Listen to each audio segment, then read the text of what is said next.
Hey, Wu-Tang. Gangster rap record labels because, and the way I look and everything. Dreams sort of have a way of kind of going off course and punch the screen and smashed it. So I went broke. I lost a home. DeFi summer, NFT summer, metaverse fall, etc. I don't need to buy an NFT of a JPEG. I'll just steal the JPEG. My grandma cannot buy a Bitcoin. Okay, she's dead, but...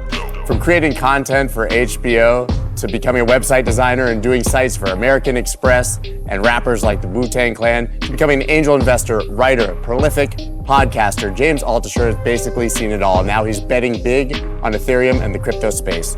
In this amazing conversation, he offers a vision for tokenizing everything, the likes of which you've never seen. Don't miss it. That's dope.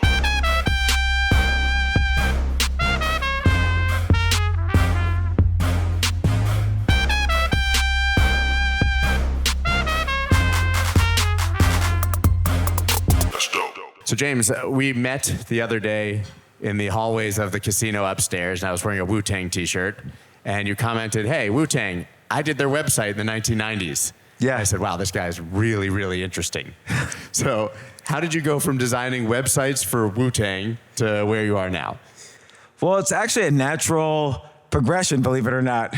And, I was always interested in creating content, but I was trained as a computer scientist. This is back in the 90s. So when people started making websites in 1995, 96, in New York City, there was only like 5 people who knew how to make a website. So American Express, they needed a website, for instance. They called their accounting firm, Arthur Andersen, now out of business. Arthur Andersen didn't know how to make a website. They called a major advertising agency like J. Walter Thompson. They didn't know how to make a website. They called a technology consulting firm. They didn't know how to make a website. Who called me? And I called my brother-in-law and said, I'll do the software, you do design.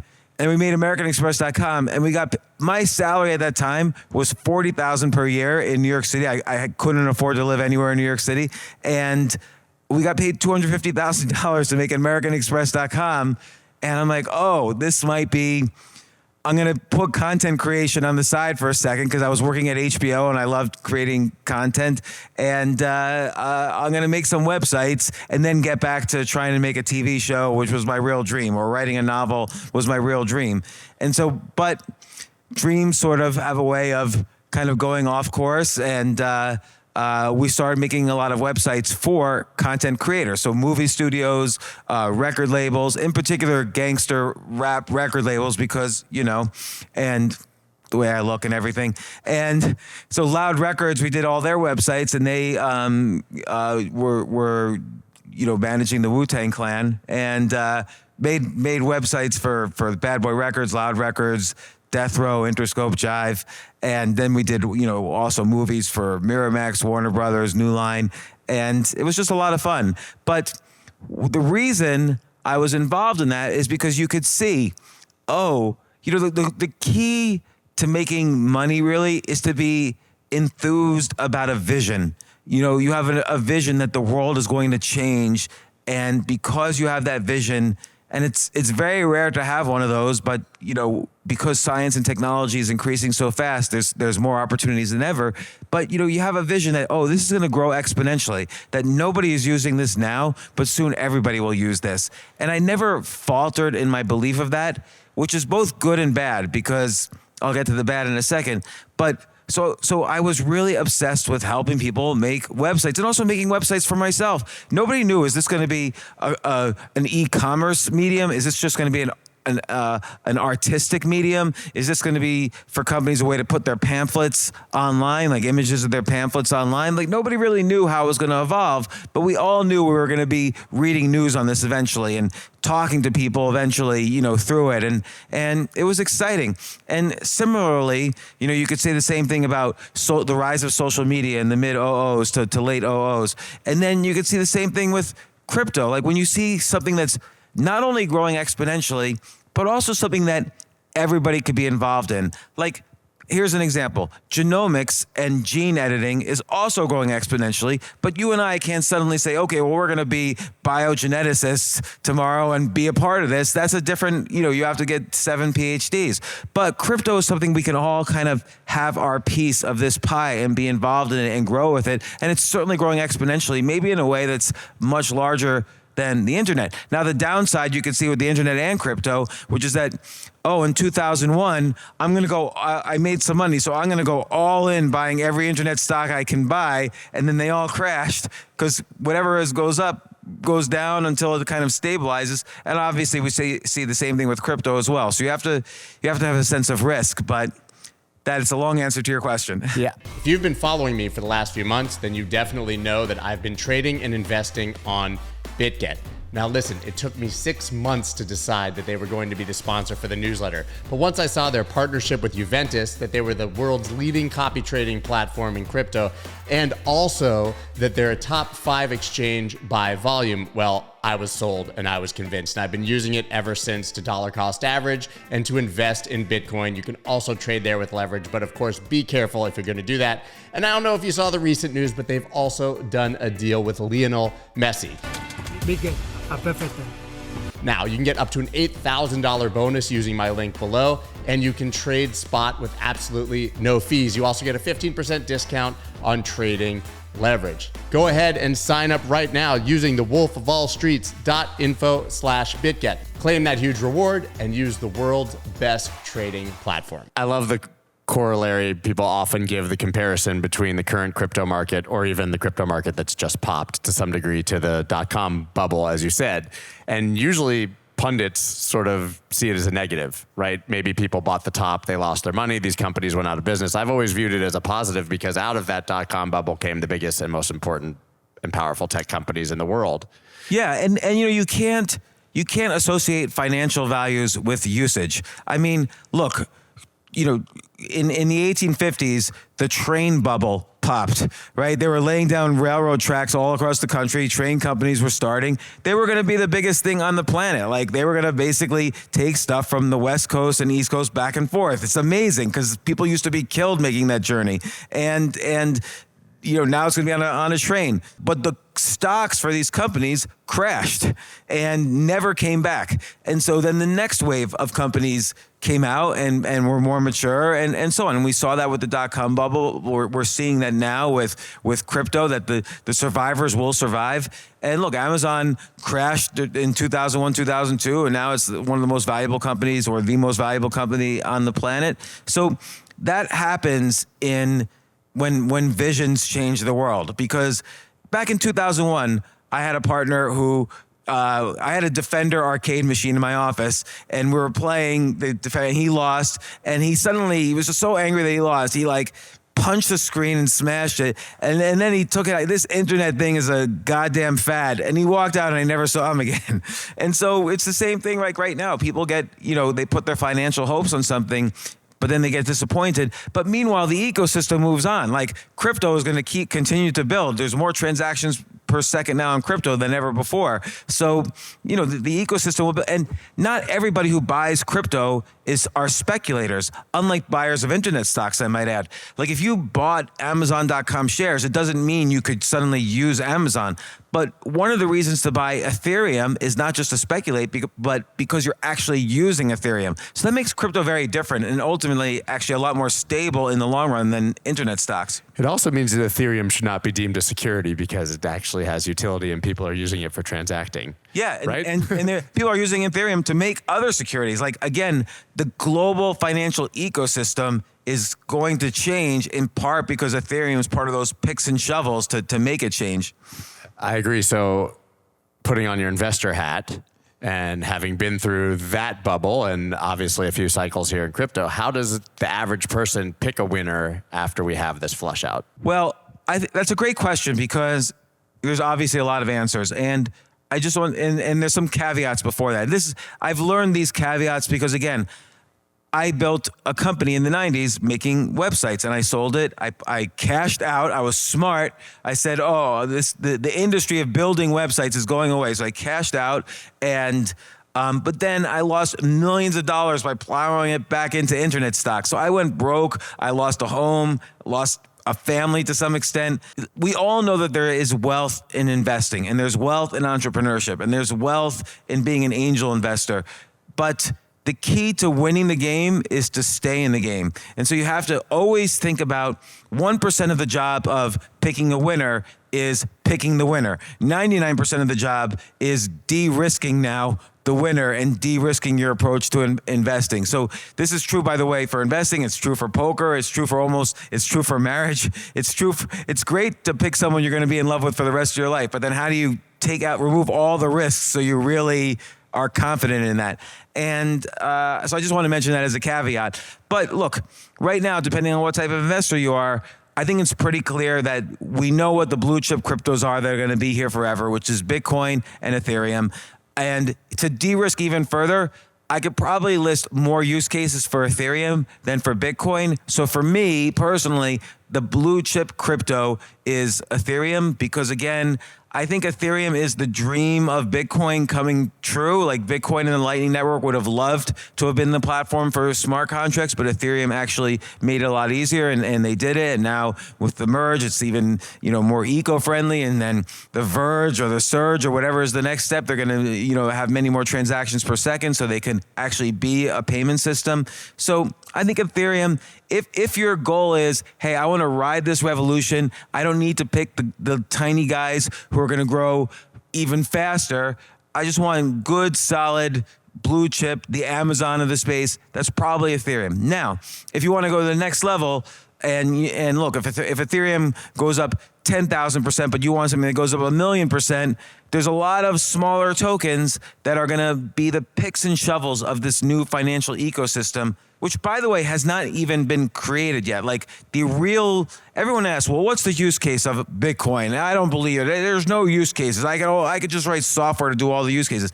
The real world use cases are going to be so big, but they haven't started yet because the ecosystem is still being built. And those picks and shovels, they're Ethereum based and they're smaller tokens. So there's a bunch of those that I think are good picks. But, again, the good, safe blue chip pick that will rise, maybe not rise as much as some of the smaller ones, I think is Ethereum. Bullish on Bitcoin too, but I don't own any. I recently sold all of my Bitcoin to own more Ethereum, because that's the blue chip I believe in. And I also own smaller tokens. Yeah, I generally believe in the two as well. I am a bit more diversified between the two of them, but I completely agree with your assessment there. And I like the approach of picks and shovels. And you could even argue that just buying Bitcoin, Ethereum, and a few of the other layer ones gives you that infrastructural investment without having to choose the winners of what's built. Maybe Solana wins for GameFi, and maybe Avalanche wins for NFTs, and maybe Ethereum becomes the DeFi platform. And by owning all of those, you don't need to figure out what those dApps that are going to win are, but you just own the infrastructure. I mean, there's a great concept in if a technology is growing exponentially, it's like you just said, you don't have to overthink every single pick. So I'll give you an example. We've known since Gordon Moore's law said back in the late 60s, computer technology will double in power every 18 months. And that has happened since 1970 to this point, 50 years later. So let's say in 1970, you were going to put $1,000 into the first 100 computer technology companies that went public. That's it. Just $1,000 in the first 100 companies that go public, and then you would stop investing forever. Let's just, again, hypothetically say 98 of those first computer companies, let's say they all went bankrupt, and 2 of them, Intel and Microsoft, succeeded. So you lost $98,000 of the $100,000. You have $2,000 that you put into Intel and Microsoft. You would have $3.5 million today. That's the benefit of being in an exponential technology close to the beginning. And that's the benefit of just being as diversified as possible. You could have almost all failures and you'll still make millions. Now you could say, well, inflation. Well, that $2,000 would be $14,000 with inflation, or $3.5 million with Intel and Microsoft. The same thing happened on the internet. The same thing is going to happen with crypto. I think you just described the spray and pray mentality of venture capital in tech in general, and certainly in cryptos. Basically, you can pick 10 things randomly, 9 of them are losers, and the 10th one pays for all the losses and makes a profit. The caveat being, though, that you had to hold it. right? The caveat being that you had to hold it, but that's why invest a little bit. That's why don't go crazy, because if something grows exponentially, you're going to own the world if it's exponential enough and you hold it long enough. So yeah, Mark Yusko, who is obviously at this conference, one of my favorite people that I constantly have on, always tells me the story repeatedly about Amazon, that who still owns stock from IPO Amazon? And it's Jeff Bezos, his wife, and their parents. And that's literally it. Everybody else gave up at some point when there was a 95% drawdown or a 75% drawdown, or this is just a book company and it's not going to make it. So how do you maintain the conviction to actually see the massive gain through, because most people sell long before that happens? Pretend that they're private companies. Like, pretend that they're not public. Pretend that you can't see the share price. Be a believer in the industry.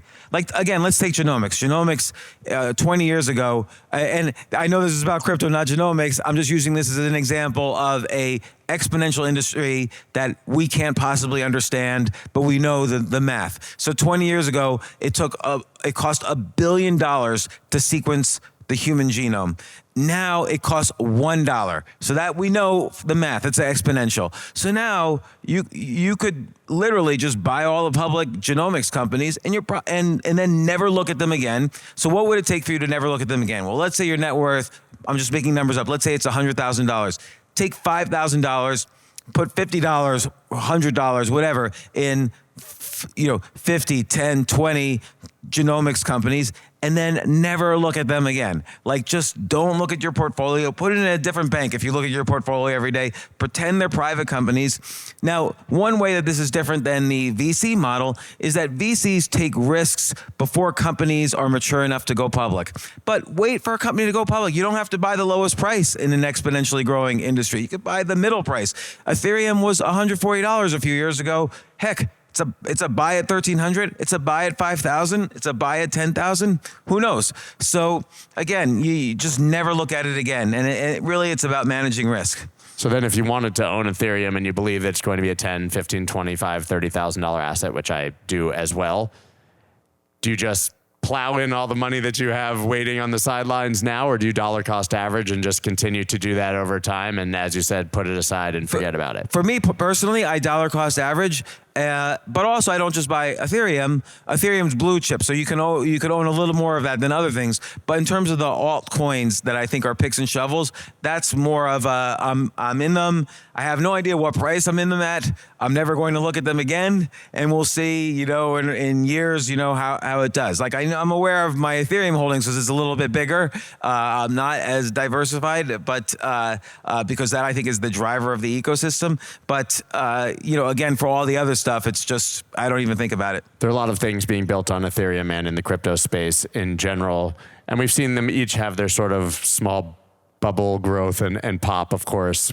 I say it over and over again: DeFi summer, NFT summer, metaverse fall, etc. Are there any of those that you're particularly excited about beyond just holding Ethereum? Do you think that there's any really killer use cases for crypto that will win, or even any that you think are nonsense and won't? Yeah, both. So I'll start with the use cases that are going to win. And again, I'm going to go back to the internet metaphor for a second. When did you first feel really comfortable putting your credit card information, your personal information, things like that on the internet? Like, roughly what year do you think?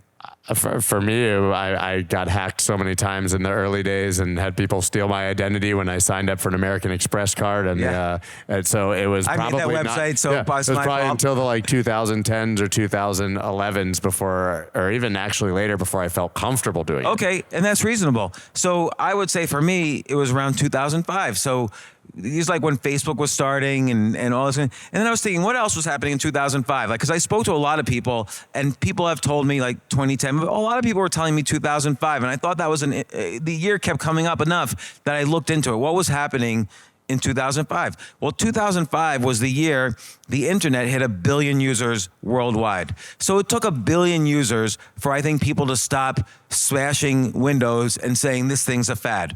Now, you look at crypto's probably got, I read somewhere it's got 300 million users. I don't really believe that. No chance. Yeah, no chance. So who knows how much it has? Tens of millions, 50 million, 100 million, I don't know.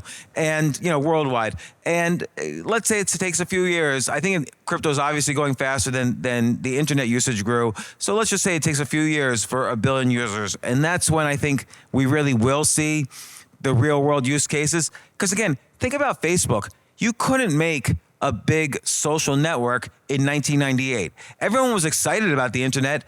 GeoCities was a social network, got bought for $1 billion by, I guess, Yahoo, but it was worthless because there wasn't the billion users yet. And so here's where I think the real world use cases are going to happen is that I'll keep with the internet metaphor. The internet allowed you and I to talk to each other. You might have been using an IBM PC on some weird network in your company, and I might have been using a Mac hooked up to a modem to my phone network in my home, and yet you and I and our computers really could communicate with each other. And now our thermometer can communicate with that. Our smartphone, our car, all these things can now communicate on the internet, no matter what device they are and what network they come from.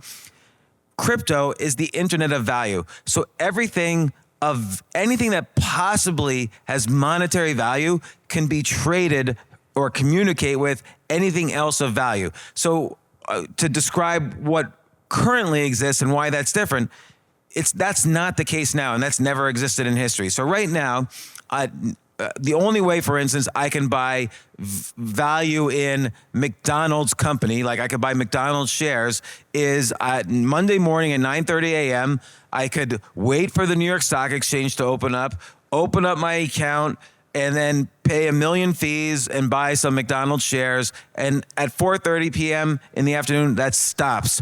Crypto could be traded 24/7 on any DeFi exchange. There's hundreds of DeFi exchanges out there, and you could trade any crypto for any other crypto. And so what else has value though, other than shares of McDonald's or shares of Apple? Well, for instance, let's take Uber as an example. Uber, for all we know, Uber is a horrible company. Like for the past 15 years, venture capitalists have been paying for part of all of your rides on Uber. Uber's never made money. So the VCs who funded Uber have paid for a good 40 or 50% of every single ride you took on Uber. And the only way Uber can make money is either pay the drivers less or charge more for the rides, which is very hard they can't do it.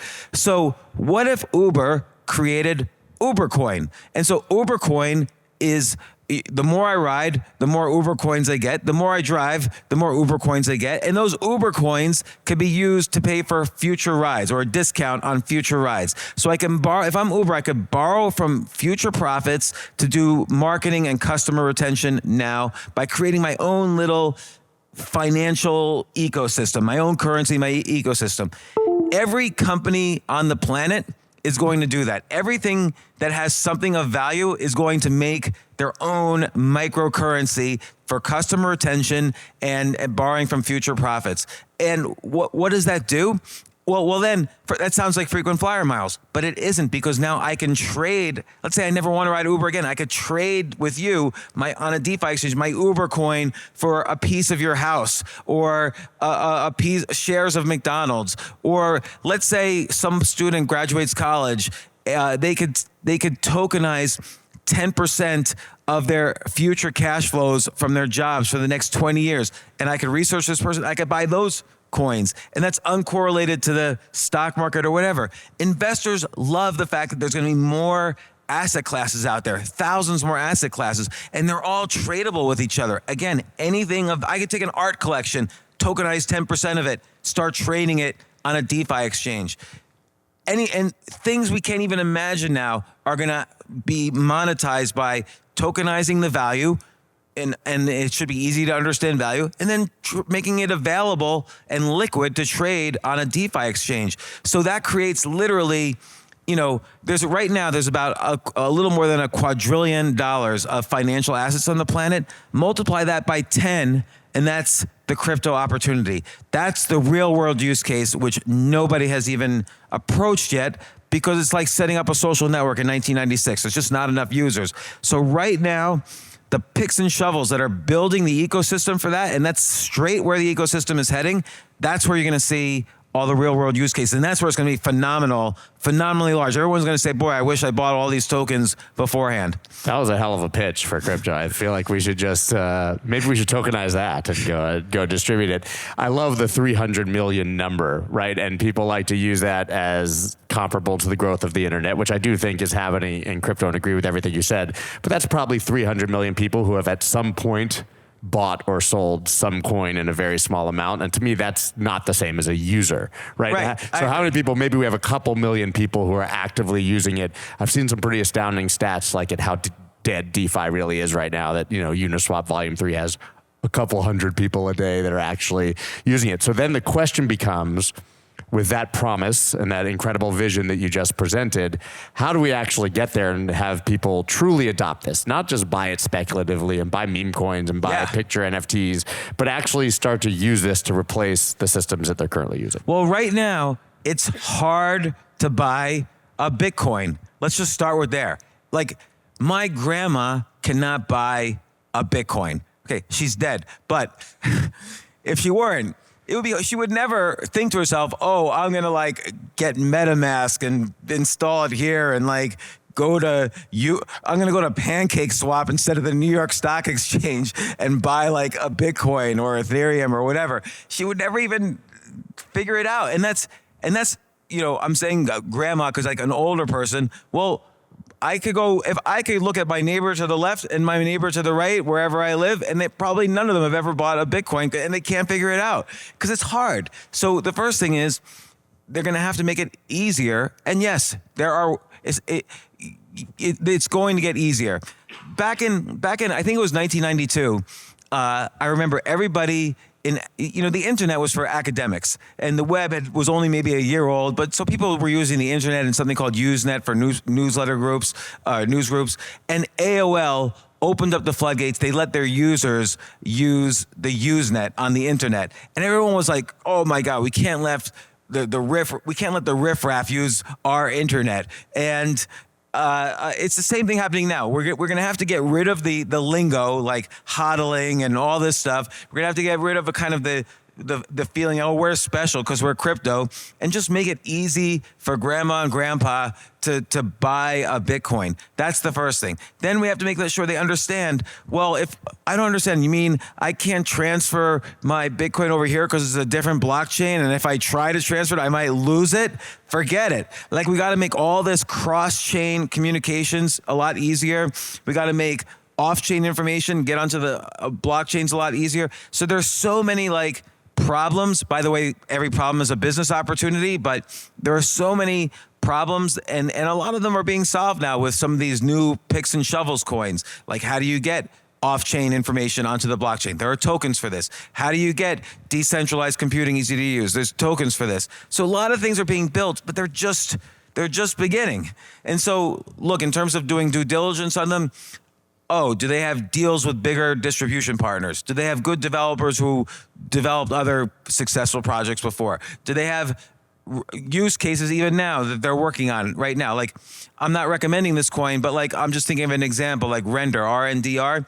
They have I don't know, don't quote me, but I think they have a deal with Sony. I think they have a deal with Disney. They help users render videos. They do the video processing much faster, which is a very hard thing to do. And they use decentralized computing to do it. I'm not recommending this coin, but I'm just using that as an example. That basic due diligence covers that coin. Okay, they're legit. They have users, they have companies that back them. We still need the real world to back some of these new, visions. And so we're going to see more and more of that, but it's going to take time.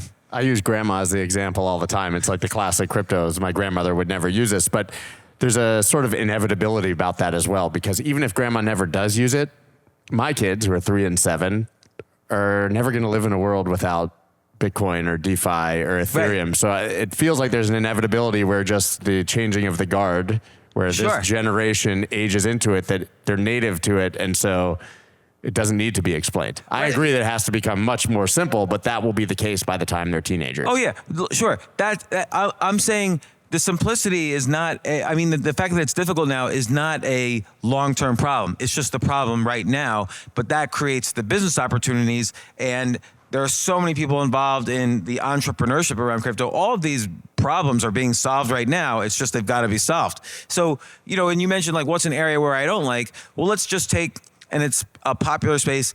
I'm not going to trash the space completely, but the NFT space. I don't need to buy an NFT of a JPEG. I'll just steal the JPEG if I want, right? So, and it might be against like, other people's views of the NFT space, but the NFT space also is incredibly valuable. So let's say I'm the owner of a sports team, New York Giants, whatever, and I sell you a ticket, and you sell a ticket to your friend, and your friend sells the ticket to a scalper, and the scalper sells the ticket to someone on the street. Well, the New York Giants only made the money when they sold the ticket to you. But now if the tickets were NFTs, every, tertiary and fourth transaction, every transaction that happens after, they get a fee. So that's a real benefit of NFTs is that NFTs, don't think of them as a collectible, think of them as an NFT provides access to something. And there's always a relationship to the original creator, to the end buyers. So whether it's a money relationship or access relationship. So NFTs have an incredible use case. And I even spoke to at least 2 owners of sports teams and said, would you ever change your tickets to all NFTs? And they said, are you reading our email? Like we're building companies for this right now. So again, problem, and they're solving it. And that's going to make NFTs incredibly useful and on and on. I mean, that entire vision that you painted earlier is all based on NFTs. It's just not based on that first mainstream use case, which was profile pictures and cartoons. Right. Like NFTs, the concept of NFTs, again, goes back to the Internet of Value. They are valuable, and access is valuable. So like right now, I could buy a subscription to something, and I can't get rid of the subscription. If I stop reading this publication that I subscribe to, all right, I'm out my money. But what if I can if it's an NFT, I could sell my subscription to someone else on a DeFi exchange. It has value. It's the value of the subscription. I could sell it on a DeFi exchange. That's NFT driven, and it's incredibly valuable. It's going to be the only way we have access to anything in the future. Your hotel key will be an NFT at some point. So all of these things that are being worked on have value.